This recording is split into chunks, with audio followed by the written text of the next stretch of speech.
faith. We're looking at how to prevent drug abuse, and of course the reoccurring cases of rape across the country, and even incest, and all of those uh, very serious issues at this time. Dr. Wells, thank you very much, sir, for Thank you taking very our much. time to be with us. Thank you very much.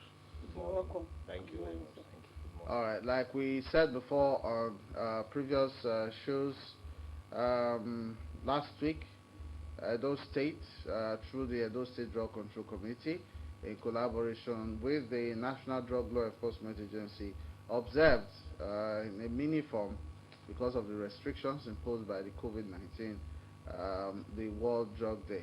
We just used the opportunity to sensitize people again on the dangers of drug abuse through a press conference. The theme for this year's World Drug Day is better knowledge for better care. So it's all about sensitizing people, informing them, and trying to decriminalize the use of the people who are using drugs. They are not really um, the perpetrators of that crime, but they are victims, all right, and they need care. So the moment you discover that you are a drug addict, you need to ask for help. All right. When you ask for help, nobody's going to arrest you At all. or put you in prison. Prison, So the NDLEA did say that they are going hard against drug traffickers and so on and so forth. So, but for rape this morning, Dr. Wells, I think, will be dealing extensively on that and the correlation, if there is any between drug use and some of these issues. So, Doctor, thank you once more for coming. Thank you very much. The incidence of rape is increasing. We wonder why this is at this time. Rape could be referred as penetrating an individual without consent.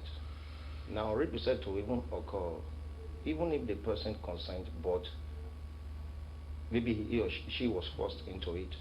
Maybe you point a gun at her head and she said yes, it's still consenting. And even if the individual consent, you can also think, was this person, was the consent valid? Does he have the capacity to make consent? Was she drunk by the time you did the act? If a lady is drunk and you give her drugs and you slept with her, even if she recorded that she said yes, it is also regarded as rape, in the sense that she didn't have the capacity at that point in time to say, yes, I want to. In some places, an adult having sex with a young child, usually less than 16 or 18 in some places, could be regarded as rape, because it said that she does not have the capacity to make consent at that early age. So, having spoken briefly about this, what we mean by rape, the other thing that now happens is that, is there an increased incidence, or is it a matter of increased reporting? Because with the advent of the social media and news, we now hear a lot about rape. And then some questions have been, is it that he has always been occurring, or is it just the social media that has been? In a long time, people believe that rape has always been there. The increasing awareness may be because of the news that may be Technology to capture the advancement to capture and to spread it. A lot of parents, just the instance of incest now, fathers raping their daughters.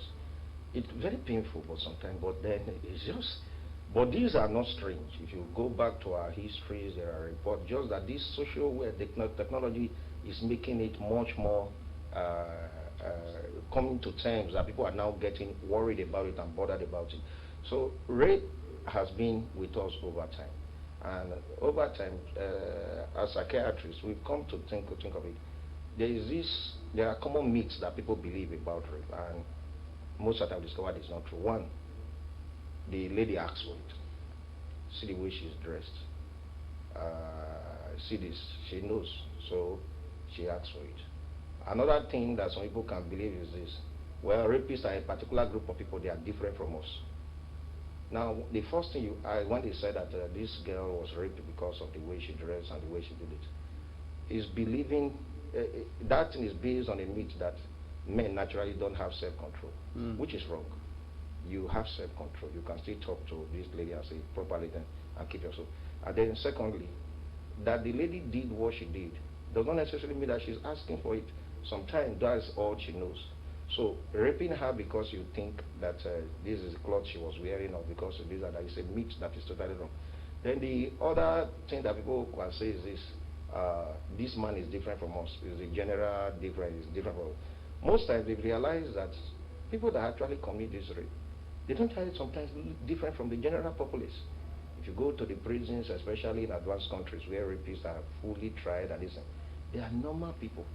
Boss, engineers, doctors, professionals, senior bosses at work, gatemen, house helps, and all the others. This tells us that somehow these people are generally like men like us, but certain things happened that made them to do what they did. In psychiatry, they've tried to say, okay, fine. People have also said in myth that this man that would have done this is a madman. He must have a mental illness. Research has been done on those who commit rapists in prisons to say these ones were fully convicted and they have tried. So let's examine how many of them actually has a mental illness. Studies have shown that less than 20% have practical mental illness to say this. And then in our diagnosis of mental and behavioral disorders, rape is not a diagnosis. To say this person rape is a mental illness. There are pedophilia is a mental illness, sadism is a mental illness, but rape is not.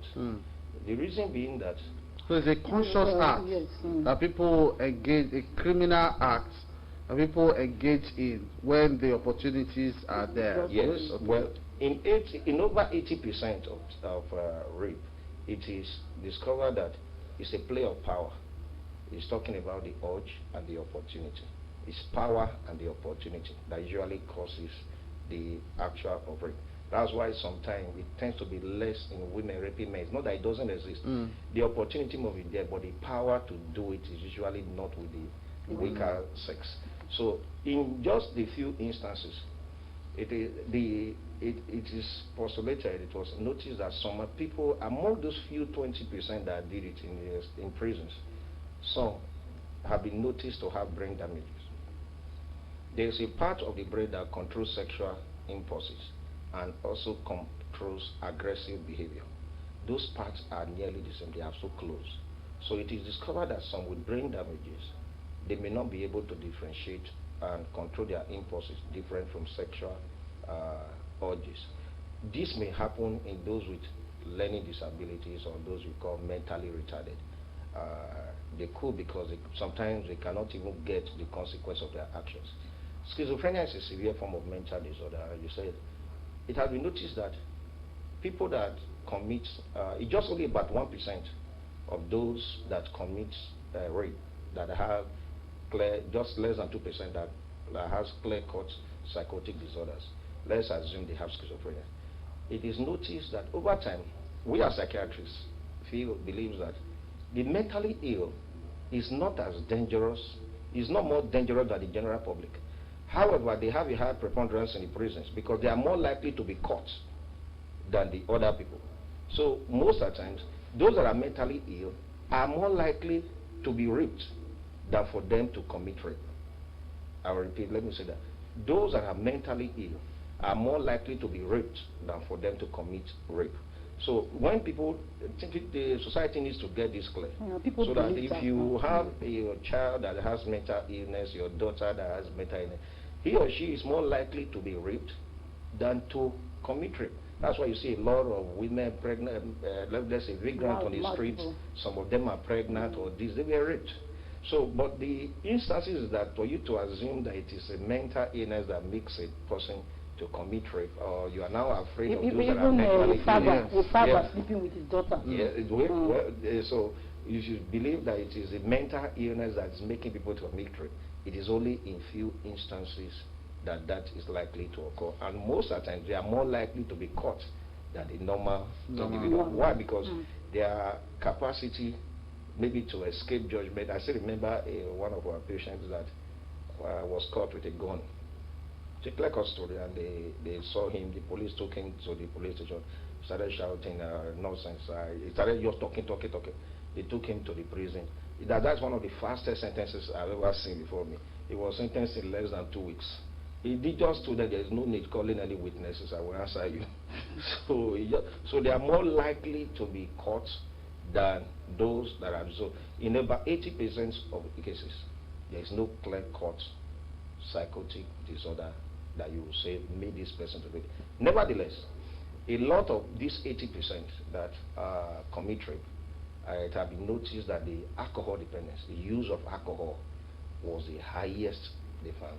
Other drugs, cannabis and other heroin that they take can also increase the likelihood of, most of the times what this thing does is that it breaks the man's inhibition, the ability to say no. The urge may have always been there.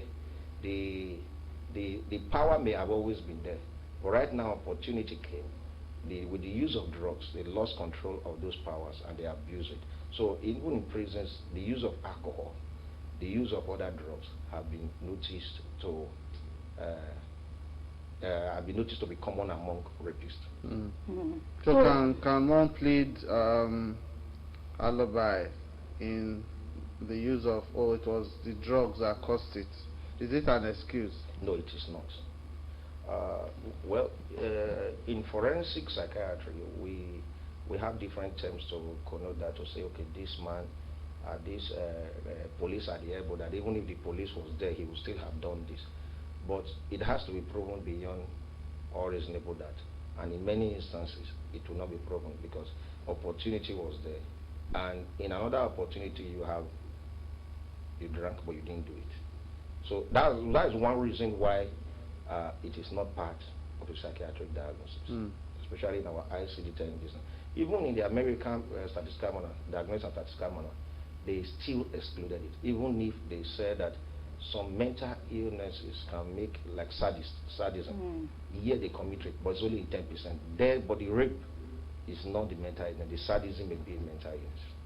Oh. Okay, so what is your advice to people out there who is, like you said, this is not something new. People have been doing it before, just because there is increased awareness and there are more eyes now in terms of more video cameras and all of that, and people are becoming more aware.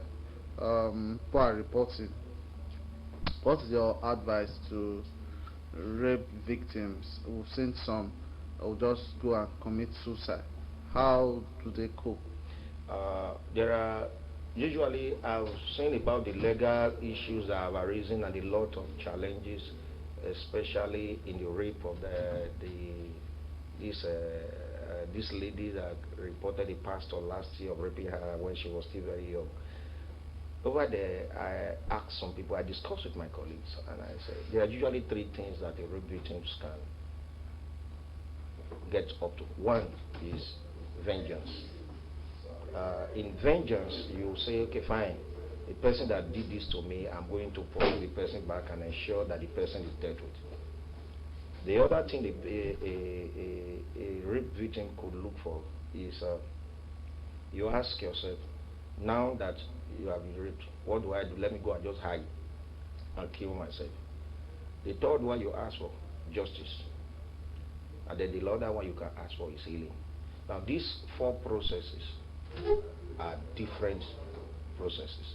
When they seek vengeance, many a times they may miss the mark. When you say, okay, fine, I've given up, you will miss the mark. Or many a times you now say, okay, fine, it's not, I'm not giving up, it's not vengeance, I want justice. But before you start looking for justice, the first thing you should look for is healing.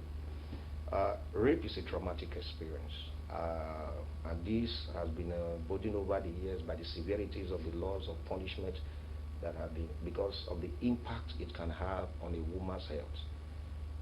It could be devastating all through life. Time will not permit us to really talk about the devastating effects of rape. The first thing they need is healing.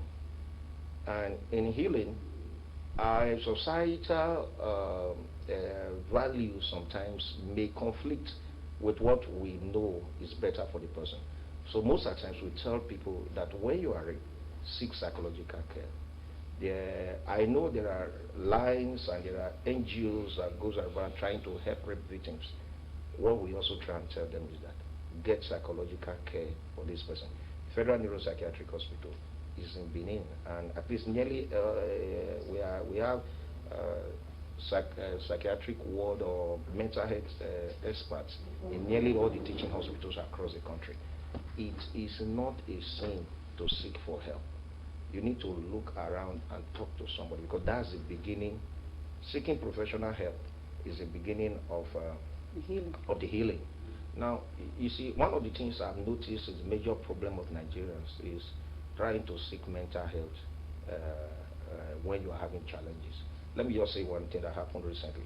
I was in clinic one day and they brought a lady. He said she attempted suicide. And I said, why? Her lady, she was listening. She just kept quiet all through. Then the father started talking. What was the problem? She bedwets. Now this is a girl that was around 20-something years old. She went all through life, managed, bedwet at home, the parents managed. She went to university, she couldn't stay in the hostel, so she had to rent a room, she still bedwet. She got to a stage, she just got tired and said, let me go and kill herself. Even all this while, they never really, they sought one doctor or the other's help, but they never really felt that they would need the help, a psychiatrist to help them. It was when she now attempted suicide that the doctor now said, no, take it to psychiatric hospital. And then she now came. And it was just one medication, one tablet we gave, and psychotherapy. And as I was seeing her, she was over 3 months and she had not bedwet once.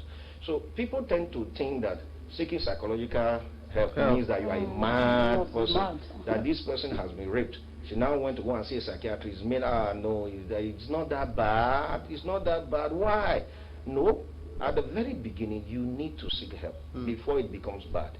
So, because most of the rape victims and the disasters that come afterward, the post-traumatic stress that occur, the anxiety, the problem they have in other relationships that later compound, it's just a complication of issues that by the time they now finally start seeing the psychiatrist, you have a lot of biological, psychological, and social events that have taken place, making it complicated to treat. Whereas if they have come at the early stage, you could have offered healing. By the time the patient has a resolution of the rape event, he can now say, okay, fine, let me now seek justice. He can now say, okay, fine, because the first thing the doctor will have to do is report at the early stage. Yes. They say, wait, oftentimes when at the stage of the incidents, what comes to the victim's mind is justice. And they report to the police station and they are further traumatized. And the police will never refer you to a psychiatrist. No, because most of the times, many of the cases I've seen have maybe not been in the hospital. They have been outside the hospitals, and sometimes they first of all go to the police station.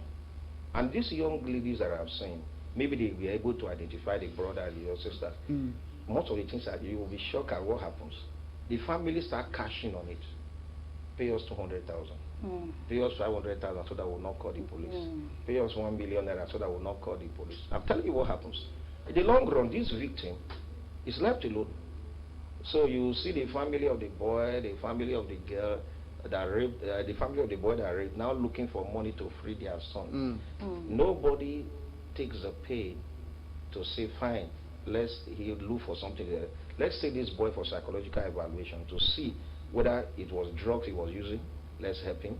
Whether it was this. You know, sometimes I've seen instances of them bringing some men, let's assume now, about 7 old men, have been brought to the hospitals before because they brutalize a young girl. And then, most of the time, the reason why they bring the old man to the clinic is not because they don't know that the old man is ill. They knew that this old man is ill, has been behaving, their father has been behaving abnormally, has dementia, is delirious. They don't bother to bring him for treatment until the matter now goes to court. And they are looking for a way to free him. They need a psychiatric letter to say this man was mentally ill. They will now ask him, why did you bring him? You notice that this man has this problem, memory impairment for the past 2 years. We are thinking we are going to church, we are going to this.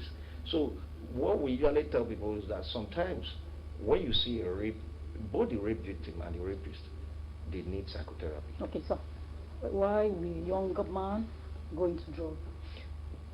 It's okay. Usually, let me just talk about the clinical scenarios that we see. All my friends were using drugs. I just joined them. I saw them using drugs, and I said, let me give it a try. Most of the times, they begin with the experimental stage, and if they are able to manage that phase, they progress. They progress. Usually, it's in company of friends and peers. There's one funny story that I don't ever forget. Whenever I see the policeman, I laugh. He brought his younger brother, and I asked him. He said, "Don't mind this boy." He said, "Me, don't smoke this Igbo like I'm to." Otherwise, I said, "But I stopped."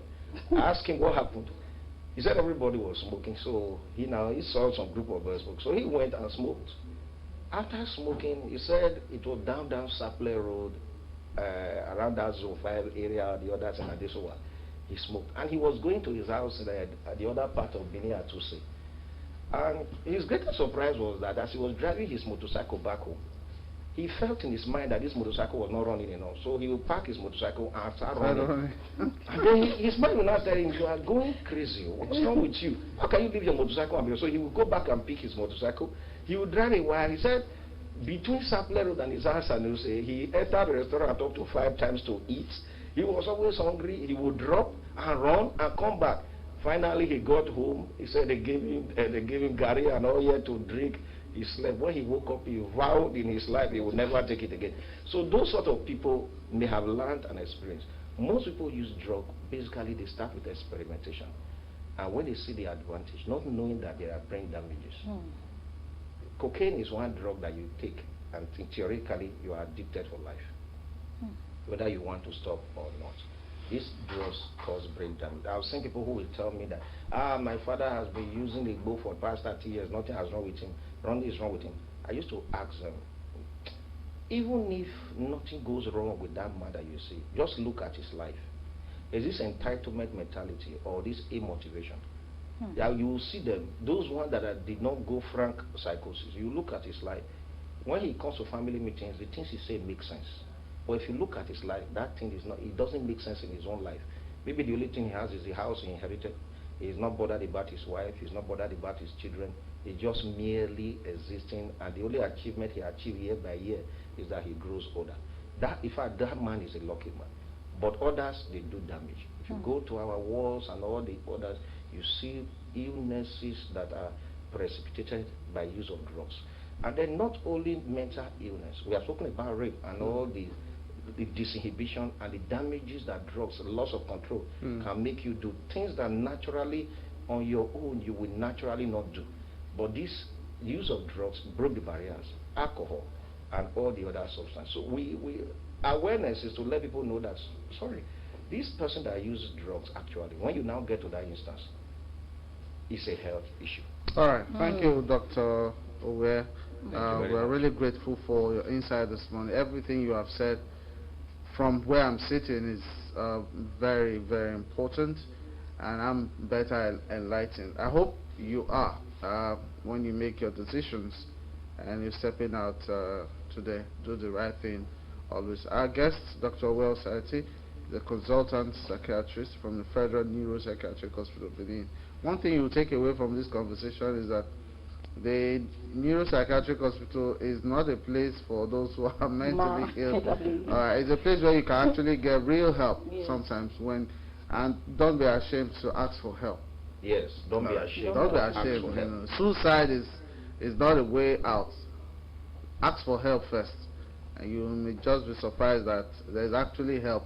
And relatives should also know that this daughter that has been raped need help. They need help. Okay, they should not be cashing in on it. They should rather and the man that has been raped, that is raping too, need to be evaluated. Yes.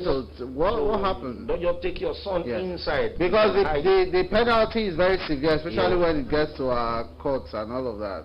By the time it gets to the judicial system, the penalty is very, very severe. It's very severe. All right, I think we are almost out of time.